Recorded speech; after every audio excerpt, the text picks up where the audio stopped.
Amigas, amigos, seguimos con más de nuestro programa de hoy. Son las 7:36 minutos de la mañana. Ya estamos en conexión con la diputada Gaby Arellano, a quien tenemos allí en línea ya para conversar un rato con ella.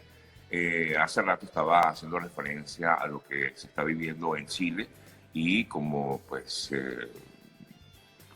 diputada a la Asamblea Nacional y también conocedora pues, de lo que significan estas protestas, le quería preguntar a Gaby Arellano. Estábamos conversando fuera del aire un poco acerca de este tema. Ella me decía que efectivamente pues sí pudieran estar detrás de estas manifestaciones en Chile grupos de izquierdas radicales. Gaby, buenos días. Yo creo que, buenos días, Sergio, gracias por la oportunidad y saludos a la audiencia, ¿no? Yo creo que más allá de tildarlas de izquierda o derecha, creo que son grupos vandálicos que han buscado la inestabilidad de todo el hemisferio, de toda la región, no solamente en Chile. Creo que en Chile donde lamentablemente no se ha atacado el génesis del problema, como se hizo en Ecuador o se hizo en Colombia, que más allá de que hay descontento natural entre las sociedades, entre los pueblos, por políticas públicas no adecuadas, también hay una injerencia extranjera para lograr una inestabilidad, hacerle daño, porque no tiene explicación todos los daños que le han hecho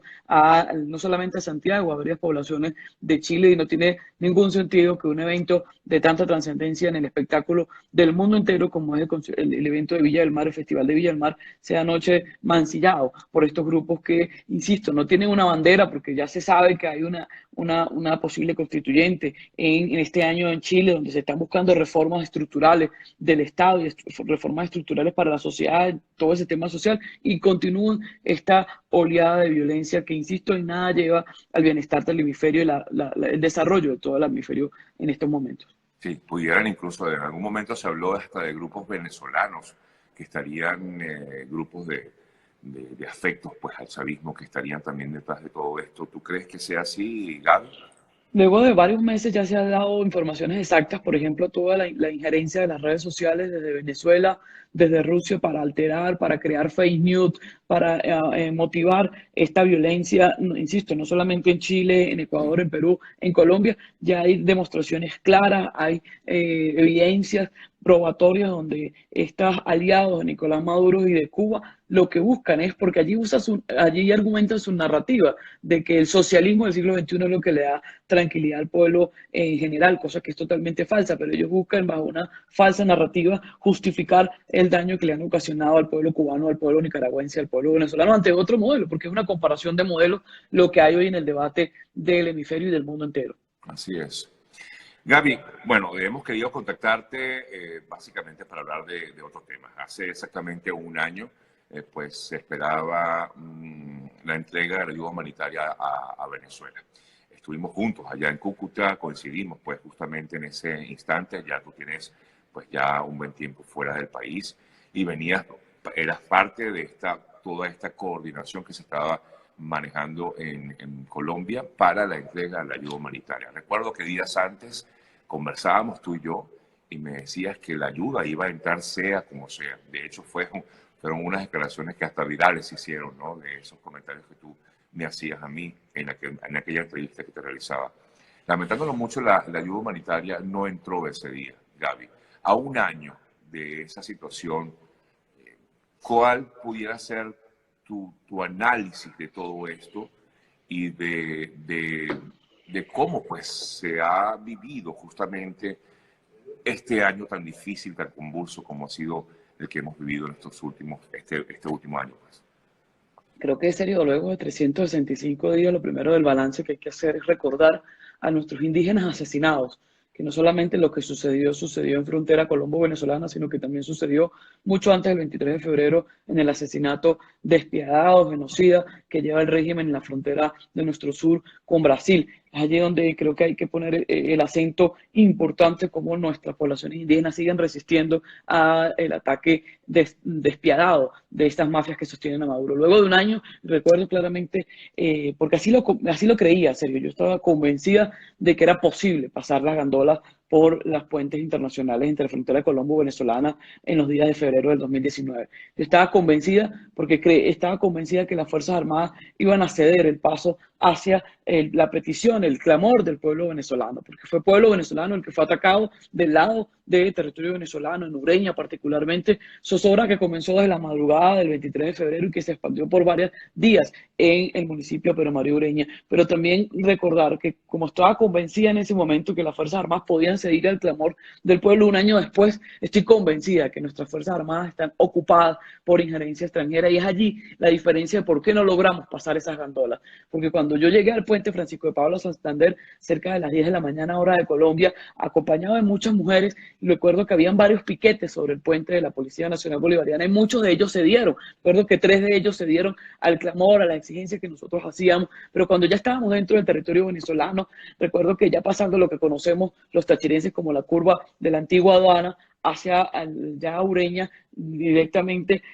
comienzan a llegar policías nacionales bolivarianas, mujeres policías, y nos decían con lágrimas en los ojos que no avanzáramos porque lo que había del otro lado ya no eran funcionarios policiales, sino eran presos comunes con uniforme de la Policía Nacional Bolivariana, liderizados por Iri Varela, que estaban dispuestos a matarnos, a asesinarnos, y así lo hicieron en el sur de Venezuela, así lo hicieron. Recordemos que un joven murió días después del 23 de febrero en el puente, herido en el puente Simón Bolívar. En nuestro puente casi 300 personas lesionadas, casi 10 hombres perdieron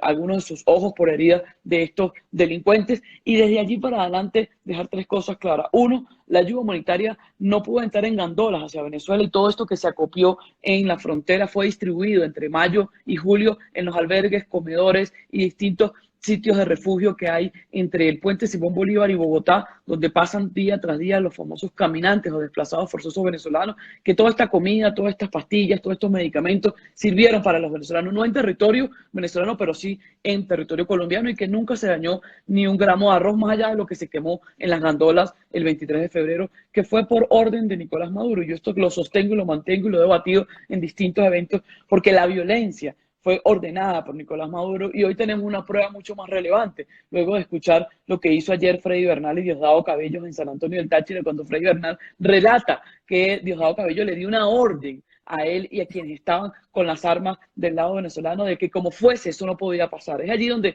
comprueba la declaración de Freddy Bernal que no es Padrino López, no es el jefe del rey, no es el jefe del SODI que manda sobre las Fuerzas Armadas, son los guerrilleros del ELN, son los cubanos, son esa injerencia extranjera la que tiene ocupada nuestras Fuerzas Armadas, y por eso que yo digo que en Venezuela no hace falta una intervención, lo que hace falta es una liberación de la comunidad internacional. Y luego el 23 de febrero del 2019, para mí está muy claro que las Fuerzas Armadas no son, como tú la estudiaste, como muchos de los venezolanos la estudiamos, en una institución apegada a la Constitución, sino que son pequeñas islas del territorio tomadas y coleccionadas por grupos extranjeros para delinquir, para mafias. Hoy la frontera colombo-venezolana está tomada por el ELN. Supimos de primera mano que en las reuniones que sostuvo Diosdado Cabello y Freddy Bernal con las cabecillas del ELN este fin de semana en frontera, les exigía que les quitaran los containers que ellos colocaron previo al 23 de febrero para ellos poder seguir contrabandeando todo lo que hacen en horas nocturnas por los puentes internacionales. Allí que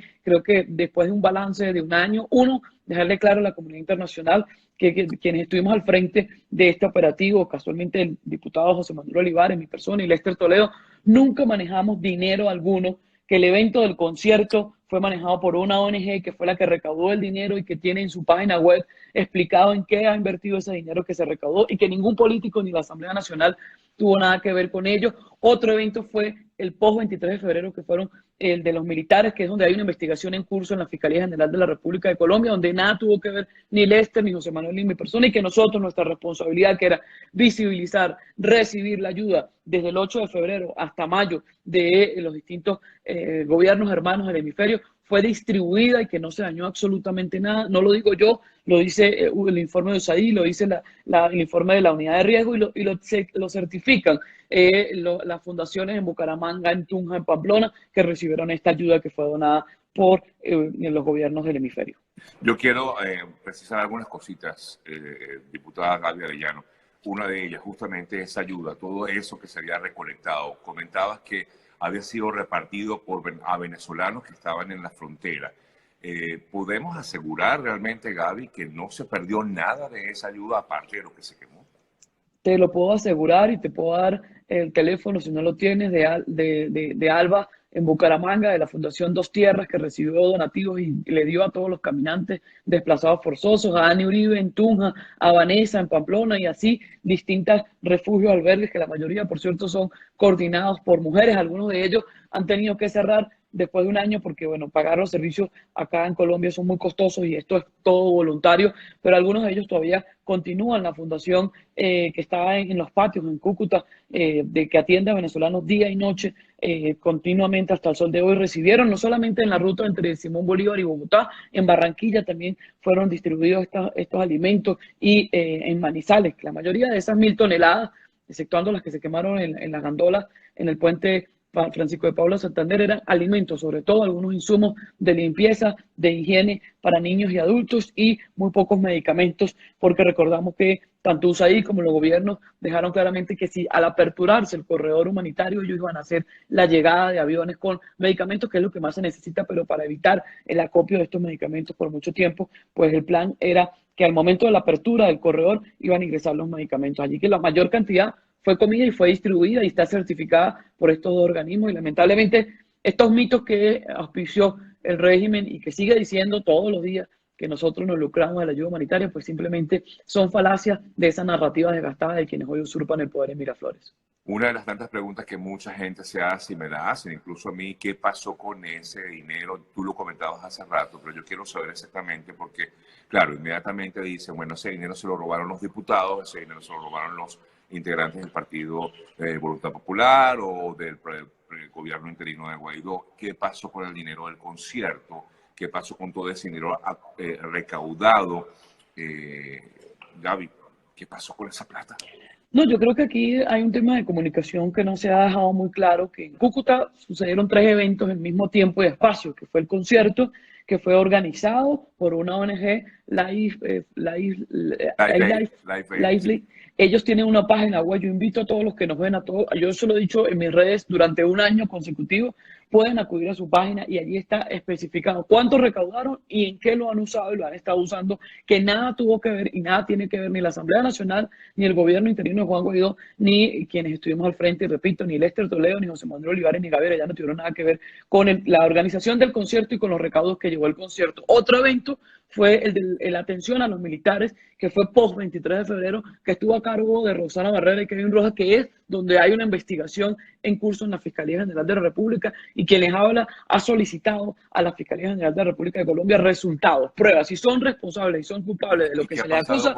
No ha habido una resolución de la Fiscalía General de la República de Colombia, debe haberlo, debe existirlo. Yo particularmente he sido muy insistente de que haya una respuesta y si son responsables tienen que asumir con sus consecuencias y si son inocentes también debe quedar claro ante la opinión pública y dejar claro que José Manuel Olivares, Lester Toledo y mi persona estuvimos a cargo del tema de la ayuda humanitaria, que fue la comida, los insumos, que nunca hubo plata, dinero, ni dólares, ni pesos, ni bolívares que tuvimos a administración nuestra, sino acompañando a la unidad de riesgo, que era la responsable de la custodia, verificando todo lo que estaba llegando con USAID y luego con la Embajada de Colombia, en aquel momento con el doctor Calderón Berti, se hizo toda la distribución en estos comedores. Hay videos, hay pruebas, hay un documento firmado de estas fundaciones que recibieron esta ayuda y que la usaron para los venezolanos desplazados forzosos, conocidos como los caminantes en Colombia. Estas personas que tenían a su cargo la administración de ese dinero, ¿están detenidas, están presas? No, ellos están, hay una investigación ante la Fiscalía que metió el embajador Calderón Berti, no se ha dado resolución a ellos, nosotros hemos exigido y hemos pedido a las instituciones colombianas que se dé una resolución clara de lo que sucedió con eso y que deje claro quiénes son los nombres involucrados en ello, porque evidentemente yo he sido víctima, como lo ha sido víctima el compañero Lester y José Manuel Olivares, de una campaña de infamia, alguna orquestada por el régimen y otras multiplicada por incautos que creen en los fake news, creen en la falsedad, pero yo lo he dicho a través de todos los medios, todas las preguntas. Este fin de semana he dado un fin de entrevistas donde la pregunta es reiterativa y yo les he dado respuesta a todas con transparencia. Y yo sé que toda esta campaña que repite Diosdado Cabello todos los fines de semana, todas las semanas en su programa, de que yo vivo en un penthouse en Bogotá, deja claro el nivel de quienes nosotros enfrentamos. Quienes me conocen, quienes saben cómo vivo, yo tengo total transparencia donde estoy, nunca he manejado dinero público ni privado y tengo la tranquilidad de poder caminar en cualquier calle de Bogotá, en cualquier calle de Colombia, donde hay millones de venezolanos y los venezolanos conocen en qué condiciones vivo y cuáles son mis limitantes y mis capacidades acá en Colombia. Pero estos ataques, estas infamias, solo las aclaramos no para el régimen, sino para aquellos venezolanos honestos y transparentes que caen en esa información falsa que se reproduce, y tú como los periodistas lo sabes muy bien, las mentiras se reproducen mucho más rápido que las verdades, y toca a nosotros, con muy pocos medios de comunicación, tratar de dejar claro, un año después, qué ha sucedido con cada uno de los procesos que se dieron a cabo en la frontera, no solamente en Cúcuta, insisto, también en el sur de nuestro país con Brasil, y dejar muy claro la transparencia de los eventos y que podemos, insisto, con la cara bien en alta, andar y estar por cualquier parte explicando lo que pasó, porque sabemos qué fue lo que sucedió. ¿Que cometimos errores? Sí. El principal error fue haber subestimado al enemigo, al adversario. El principal error es haber creído que las Fuerzas Armadas estaban constituidas como lo establece nuestra Carta Magna, y no entender en aquel momento que para sacar a Nicolás Maduro, que hoy lo tengo muy claro, hay que usar la fuerza y la presión necesaria, tanto financiera, diplomática, para lograr el fin de quien usurpa el poder, que está sostenido por mafias, por armas y por violencia y por sangre del pueblo venezolano. Interesante eso que me comentas, Gaby, el hecho de que el principal error habría sido subestimar al régimen, habría sido justamente el que el régimen, pues no se pensó nunca que el régimen tenía sus estrategias siempre allí para avanzar a su manera. Y hoy, un año después, algunos pueden ver como que de hecho, ellos mismos lo decían, que el gobierno interino pues no tiene nada que celebrar. En cambio, ellos ayer hasta celebraron en San Antonio del Táchira con una rueda de prensa y hablando del triunfo del chavismo y de cómo ellos evitaron toda esta invasión que pretendía, según ellos, el gobierno de Estados Unidos. ¿De qué forma se subestimó al régimen? ¿Por qué realmente no se pensó un poco más allá? Teníamos todos muchas expectativas, Gaby. Tú las tenías como ser humano, pero también como dirigente político. Yo las tenía como ser humano y como periodista, por supuesto, pero teníamos expectativas de que a partir de allí las cosas iban a cambiar. Han cambiado, pero no para bien. No, evidentemente, ayer yo particularmente seguí al detalle todo lo que hizo el régimen todo este fin de semana en San Antonio del Táchira, en toda la frontera.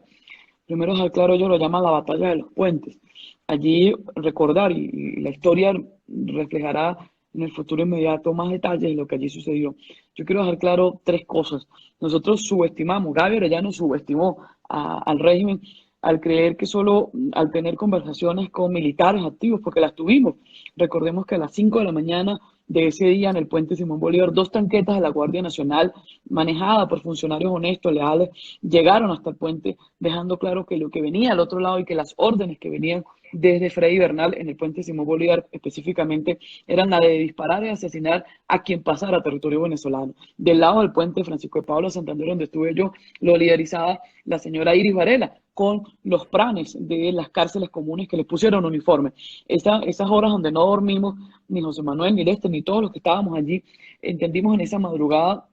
y en esas primeras horas de la mañana que para derrocar a la dictadura, hay que tener claro que quien sostiene a Maduro son mafias, no son funcionarios policiales, no son funcionarios de la Guardia Nacional o del Ejército como los conocemos. Es allí donde yo particularmente puedo decir un año después que no es Padrino López el que da las órdenes entre las Fuerzas Armadas, está coaccionada y está ocupado el territorio por esta injerencia extranjera cubana, rusa y del Medio Oriente, que tienen en el sur de Bolívar una mafia con los minerales. En la frontera colombo-venezolana, todo el tema del narcotráfico y las rutas del narcotráfico. Es por eso que yo le digo, para darle golpes certeros a la dictadura, Brasil y Colombia deben de resguardar 7 veces más la frontera de Venezuela, porque si no, ellos no pueden pasar el narcotráfico, los minerales, las armas, todo eso ilícito por esos territorios, pues evidentemente podemos debilitarlo. Es allí donde quienes acompañan a Maduro son mafias, mafias de los enemigos de Colombia, mafias de los enemigos de Brasil, mafias de los enemigos del hemisferio, y creo que ese fue el antes y el después del 23 de febrero, que el régimen de Maduro se quitó la careta y dijo: a fuego me quedo y a fuego me voy a sostener cueste lo que cueste, a Maduro no le importa y a sus mafias la popularidad, no le importa que se mueran los niños en el JM de los Ríos, no les importa. Y allí nosotros lo hemos subestimado, Sergio, porque nosotros actuamos bajo los parámetros democráticos de la política, lo que establece la política, pero nosotros no estamos enfrentando a políticos, nosotros estamos enfrentando a si delincuentes. es una mafia, ¿cómo se acaba con esa mafia? Yo te tengo una clave muy rápida, con la plata, con la plata, si no, con la plata.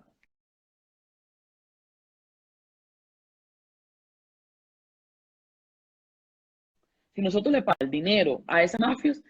detienen. Si nosotros logramos que en el aeropuerto El Dorado, en el aeropuerto de República Dominicana, en el aeropuerto de Panamá, no pueda pasar ningún testaferro ni ningún familiar de esta cúpula, le estamos haciendo un daño increíble y es lo que está avanzando la Asamblea Nacional y los altos comisionados en el Tratado del TIAR, que en estos próximos días va a haber unas nuevas sesiones y se está empujando desde el presidente Guaidó y quienes estamos afuera porque se cumplan verdaderamente esas sanciones en el hemisferio, porque ellos a través de todo lo que ha hecho Estados Unidos han migrado a sistemas financieros con Turquía y con el hemisferio. Esto lo digo con mucha responsabilidad. Esa plata que se robaron del erario público de Venezuela y que es la que tiene produciendo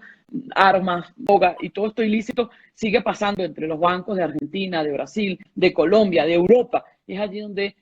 más allá de un fusil, más allá de una pistola, que es lo que ellos buscan de quienes los adversamos, nosotros tenemos que atacar a ese sistema financiero que es quien lo sostiene y es allí donde estamos trabajando detenidamente y donde hemos hecho, digo en plural porque no solamente ha sido el trabajo de un individuo, sino de todo el Parlamento y de todos los aliados internacionales para evitar, pero son mafias transnacionales, insisto, son mafias que han hecho daño en el mundo durante los últimos años de la historia de la humanidad y que hoy están encristadas en un estado ocupado como territorio venezolano. Y creo que eso quedó demostrado el 23 de febrero, que no estamos tratando con un adversario político más, sino que es una dictadura capaz. Muchos dirán, lo hemos dicho por mucho tiempo, pero una cosa es generar expectativas, tener mitos y otra es tener pruebas. Después del 23 de febrero hay pruebas de que las mafias sostienen a la dictadura y a las mafias hay que atacar para derrocar la dictadura. Yo creo que cada día, después de un año, ellos no están mejor. Yo eso también estoy convencida, Sergio. Ellos después de un año no están mejor porque también nosotros hemos hecho golpes certeros en la Asamblea Nacional cuando se le han congelado las cuentas a Alberto Andrade y a todos estos testaferros, que todavía hay muchos, pero todos estos testaferros se le han dado golpes certeros, pero hay que avanzar con mucha firmeza, con mucha... creo que con mucha claridad. Y creo que otro de nuestros errores, y eso lo asumo en primera persona, fue haber creado excesivas expectativas. Cierto. Y que cuando tú subestimas y creas expectativas, pues